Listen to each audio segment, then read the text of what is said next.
Mark Jones. Brett Caldwell. How are you, sir? Happy I'm Monday. good. Happy Monday. It's May, dude, and it's May May the the 4th be with 4th. you.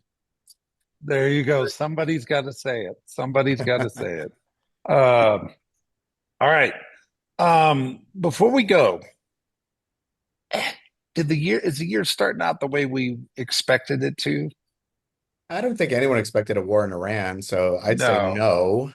And the housing market's been surprisingly resilient to it, I honestly. agree. I think those are good words. The we those of you that were with us at Stats on Friday, we talked about it. Um, it's not the way the world was supposed to be in 2026. Yet, as Mark's saying, we're holding our own, right? And I was on a call earlier, and somebody asked me, and they said, "Are we having a good market, a bad market, or a neutral market?" And it's a neutral market. And I actually think neutral is a positive thing because the reality of a neutral market is the agent that goes out and does the right things, the 20% activity, the lead generation, the marketing, the prospecting, takes their unfair share in a neutral market. In a declining market, it's painful. Yeah, I I ain't think gonna that's lie. the biggest thing I've I've been in noticed all, over yeah, the past yeah, 3 to 5 years is that no matter what the market is, you can have an amazing year. It's all up to you. And the market doesn't always. define it. It's going to affect how difficult transactions are and how hard it is to generate business, but you can still do it. Yeah, and we go on these calls and we talk data. We do the state of the industry. We talk data. Um, it's not meant to have emotion behind it. It's meant to have interpretation behind it.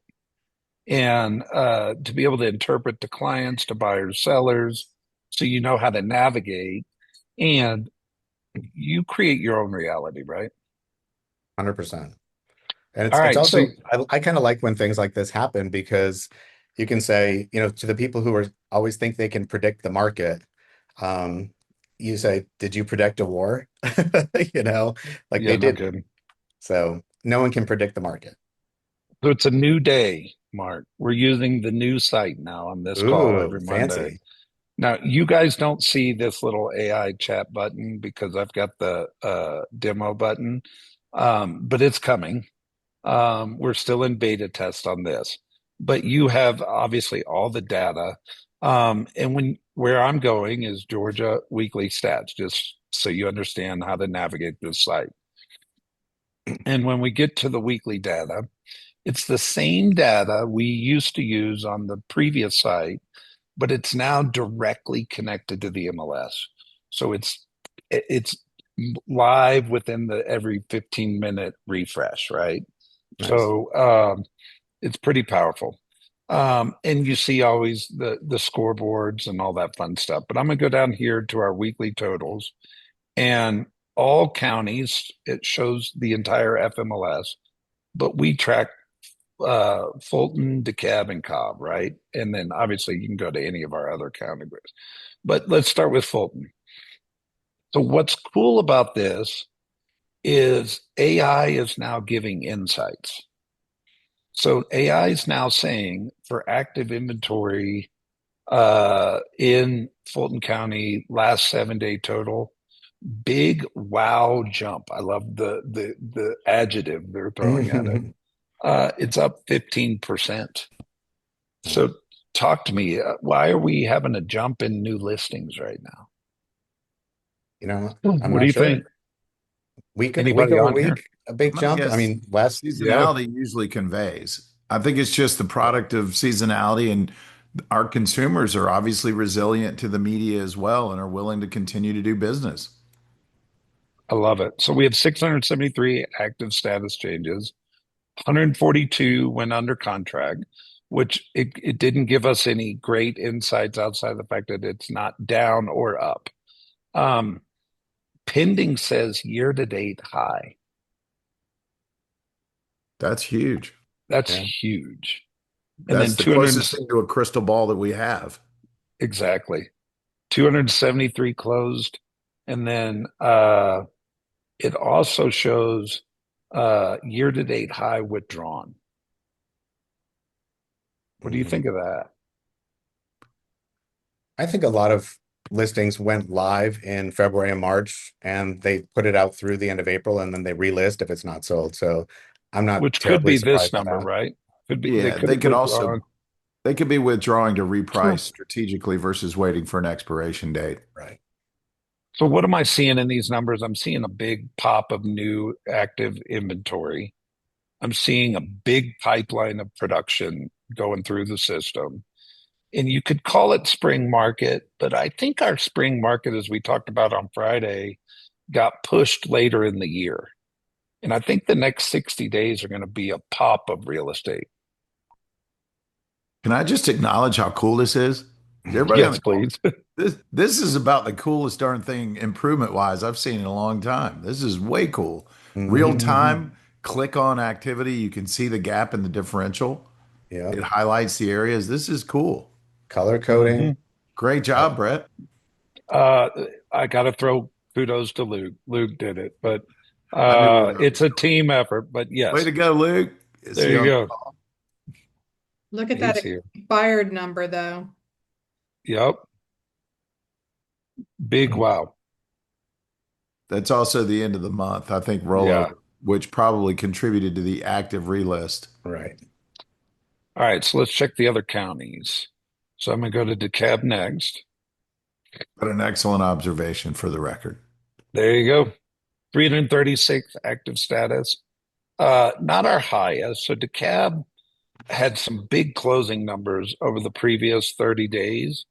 But 336 is strong. It's just not like records these days. 93 is strong. I always say for DeKalb is if any number triple digits in DeKalb is really strong. So 93 is close. 174 pending, which is very healthy In the pocket. in the pocket, and 154 closed out in the last 7 days. You know, I find it interesting. We had 176 the week before, so people weren't waiting to the last day of the month to close in DeKalb, which I think's smart. Um, but it's still big numbers. And then of course, big wow jumps into the month numbers, right? For expired, withdrawn, and canceled. Okay, let's look at Cobb. Cobb County had 415 active status change. 128 went under contract. Huge jump from the previous few weeks. So we were sitting right around 100 for weeks on end. Then we got up to 110, and then Cobb County jumped to 128 in the last 7 days. It's a pretty big jump for properties going under contract in a 7 day total. Year to date high for pending. So Fulton County and Cobb County both are sitting at year to date highs of pipeline under contracts. I think that it's worthy. That's optimism. It's spring market. It's uh, in spite of everything going on, the market's moving, Yeah. and that We're in that goes time of the back to year like, when it's because of schools being let out soon, people are starting to make those moves. So between now and, probably July, we're going to see those numbers bump up like that. So I think it's great. there you go. And then 188 closed out. Any other thoughts on the numbers, guys? Solid. So just want to point out, if I was on here on anywhere on this chart and you find a graph you like, you can click this export button and it'll let you export it as an Instagram post, an Instagram story, a Facebook post, Twitter, LinkedIn, Pinterest. Heck yeah. Who's on Pinterest? Not me. Um, I got but to pick up a new hobby. but if you go in and update your profile in this system, you can click this button for agent information. It will put your logo, your information on the post. Nice. You can actually customize it for your information. All right, guys, let's move forward. I want to run to where is it? So let's go here first. So the Compass economist wrote this article, said overall it's been a little disappointing for the year. Here's the net of this article. At the beginning of the year, the economists, with the exception of NAR, who went out on a limb and said 14%, most economists predicted 4% increase in home sales in 2026. They're backing off that. They don't believe we're trending in a place where we're going to actually have a increase in home sales in 2026. However, they're not predicting us going backwards either. So when I use the term neutral, that's what I mean. We're in a neutral real estate environment compared to 2025. So that's data, no emotion. Then strategy says, how do you go get your unfair share? Does that make sense? Mhm. 100%. All right, let's go here. So luxury. Now, I think, Rick, you've got a point that you want to make that it's not just luxury, but the question you've got to start asking yourself is how global is the buyer pool? And I think in the luxury space, I would say in Atlanta, 20 to 25% of the buyer pool for luxury real estate is probably international. And if that's the case, does your marketing start to have a multilingual distribution? And it could be simply, on your website, you can click, and some people's websites have where you can change the language of the website. But do you start to produce property flyers in multiple languages? I think AI will help with that. Do you start to do social media with different languages? I don't know if we're all there yet, but it's making me think the more global our real estate buyer pool becomes, how do we adapt to that? What do y'all think of that? Mark, what do you think? I like this article kind of talks about, do you necessarily need to like go into making sure you're, you know, posting in multiple languages, or on certain listings, do you partner with people who already have an international audience on social media? Those influencers who are already out there, the speaking Mandarin, if it's you're trying to reach the Chinese buyer market, that kind of thing. So I think you can leverage other opportunities to get your message out there, and it's not necessarily about you recreating the wheel in every language you can think of. I think sometimes we do things for marketing reasons. So if you were to walk into a uh, $2 million listing presentation tomorrow, you probably should be talking about your global strategy Well, and this is where versus, like yeah, Live Luxury gives you access to um, luxuryrealestate.com, which is translated into different languages all over the world, including China. So, like having a presence on luxuryrealestate.com is important. correct. I think the point that it's also trying to make is, or that I would, I guess, reflect into this article is that people first have to like you to trust you. And the best way to gain likability is to communicate in a way that they can receive it and it feels normal or natural. And so this is where, over time there could be strategies. And Keith, I don't know the answer exactly how you transport the message, but the method of delivery. But the message, when you understand your avatar and who the most likely client is, you can tailor the language to connect more effectively. And I think this is saying to effectively connect, you have to be likable, and then you have to be in a place where there's connection. Connection's vital.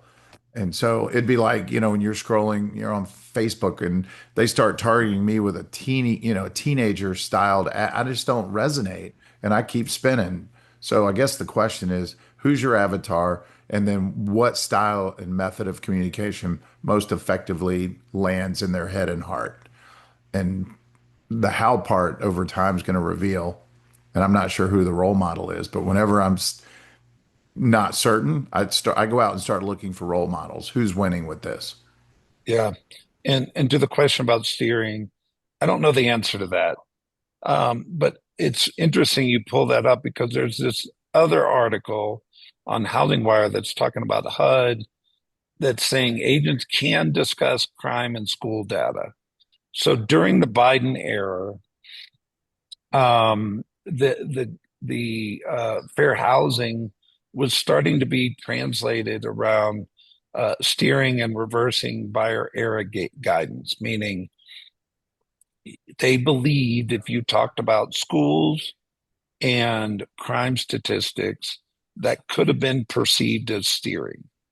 But what HUD is coming out and saying now is HUD announced that real estate agents may lawfully discuss crime rates and school quality with clients without violating Fair Housing Act now. So I find it interesting because I think the data and the information has become so public that it's not really uh, you giving them something they couldn't get on their own. Does that make sense? It's just Uh, more objective today than subjective because of the yeah. So I don't know the answer specifically around steering. If you were to put a flyer together in another language, are you steering? I think you wouldn't put it in just one language. You would put it in multiple languages. But that would be a good question to ask our brokers for sure. All right. This is fascinating. So the Real Tracks MLS in Nashville has just made an announcement that's following the MRED MLS in Chicago that the MLSs are starting to uh, let people put listings in other areas. MLSs have always had like geographic territories attached to them.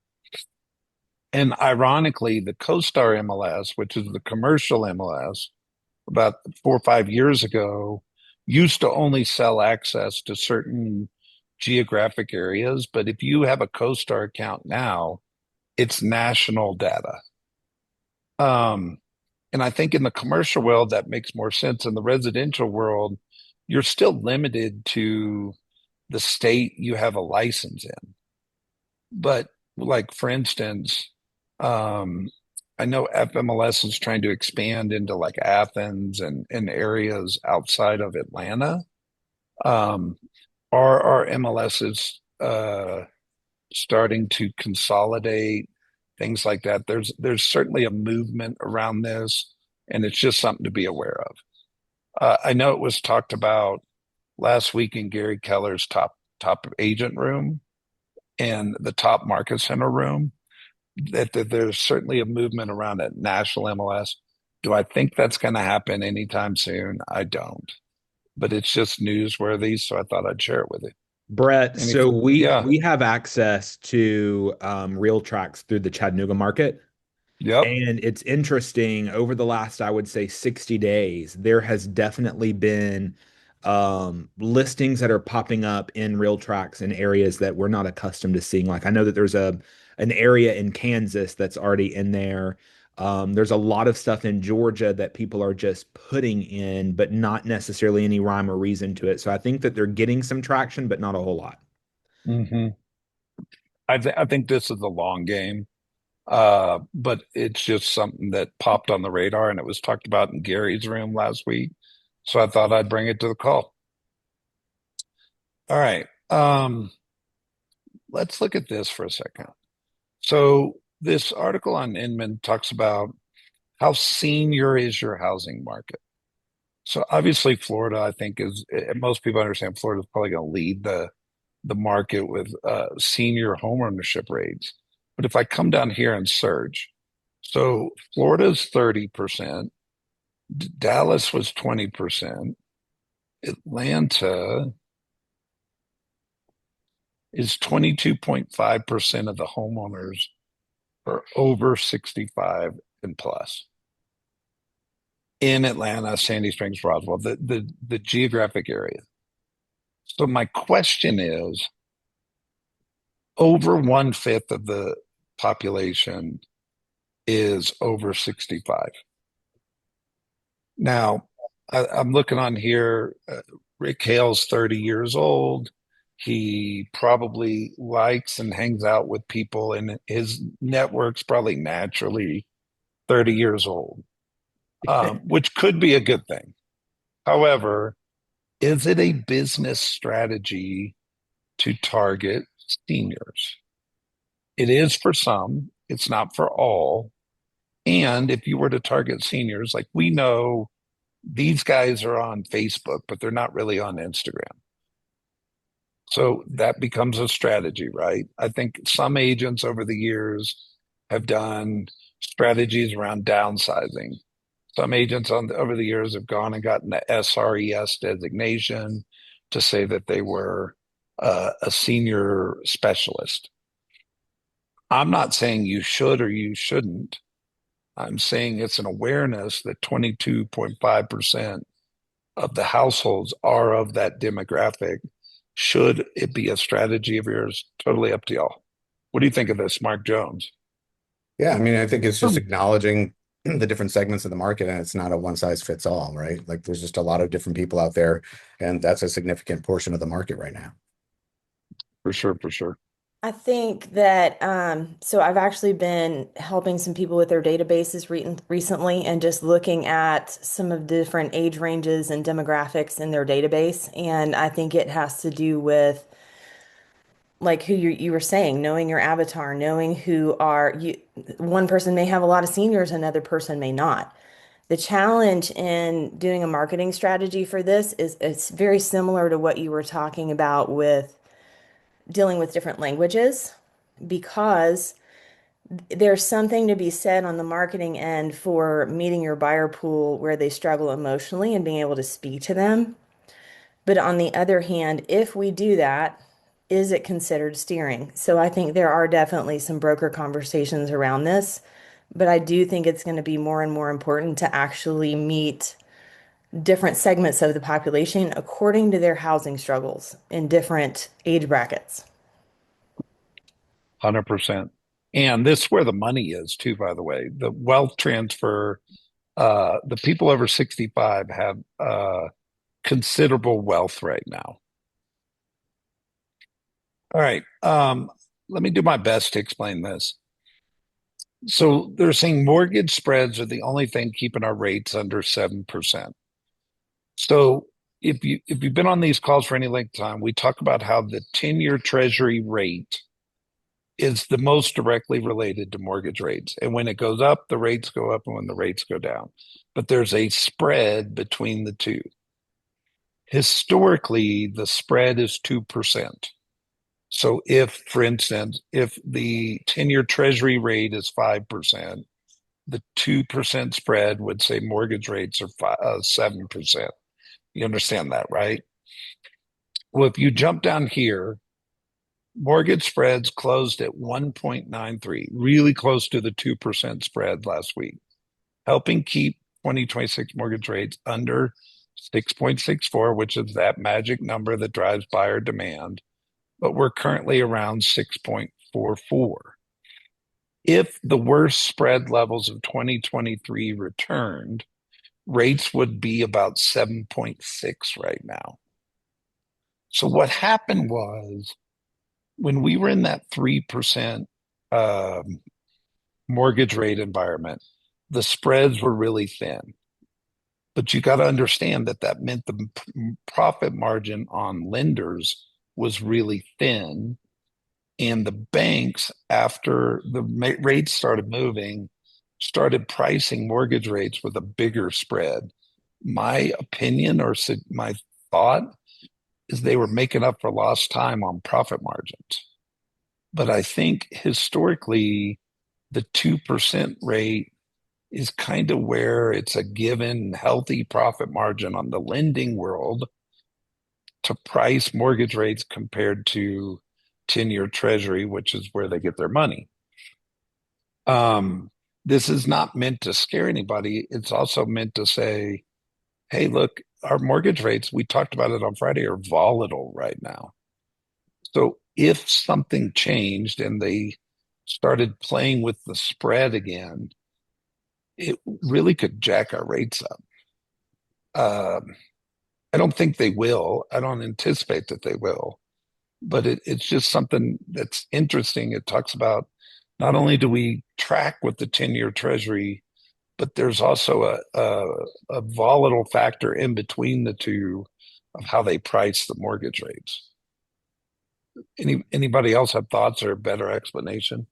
I think the application piece of this could be found if you upload this article into AI and just simply prompt it to say, I'm a real estate agent. How can I use this data to create a narrative or story that a buyer would find inspiring and a seller might also find inspiring because the spread favors both at this moment because more consumer opportunity. There you go. All right, couple other things, just FYI need to knows. There's 500 plus single family homes being projected for Henry County. That's a lot of homes. I believe these will be medium price point homes. So a lot of affordability being added in the southern part of the metro area. Up in Canton, Canton's first new public housing in decades rises with Tanner Place, which is 70 townhomes, $30 million project. If you sell up in that area, you need to be aware of this. And then the last one is Lennar's plotting townhomes in Reynoldstown. Mark, that's your backyard. What do you think of that? Yeah, I mean, Reynoldstown has been just shooting up for the past however many years, and that this is going to be 33 more townhomes in that area. So it's just adding to density, adding to traffic and all that stuff, but it's a desirable neighborhood. So a lot of homes going over $1 million now in Reynoldstown, which is crazy. Yeah, I just think as a real estate professional, you got to pay attention to development, what's going on in your area, so you can talk about it, right? And these are great social media posts, right? Just being in the know in your geographic area. Rick, thoughts? Mark? The real estate market never fails to keep us on our toes. Yeah, Eh, but that's what gives us value. I mean, if it was consistent and Yeah, predictable, we have less value. right. They wouldn't And need your us. core expertise and perspective and capacity to connect with people intellectually and emotionally and help guide them through, what most people would consider a very turbulent or traumatic experience or challenged. Man, what a cool opportunity to interpret data and then help people connect the dots emotionally and have a better life. but do you guys, I'm listening to that for sure. It feels like over the last 5, 6 years, we've had more volatility in the market than a very long time. Like it felt much more predictable prior to that. It feels like it's moving so much over the last 5 years. And that's not just real estate, that's the economy, right? Mm. Well, there are a Yeah, million reasons. There are a million. Yeah. yeah. There's no But shortage we of did have a 10-year run unprecedented up. events. We had a 10-year run up that was ridiculous, and we have to honor and own that, double digit appreciation for a decade, unheard of. You got to give something back. You can't run that pace in that race forever. So this is kind of to some degree possibly just a version of a cycle, and some things you control, some you don't, and don't get hung up on the things you can't control. Well, Well, I with just think it's so important what we do on this call, not to be self-serving, but to be a resource, right? Like I think this call and just being in tune with these conversations and what's going on and how to interpret and how to talk about, I think it's just so resourceful for a real estate professional right now.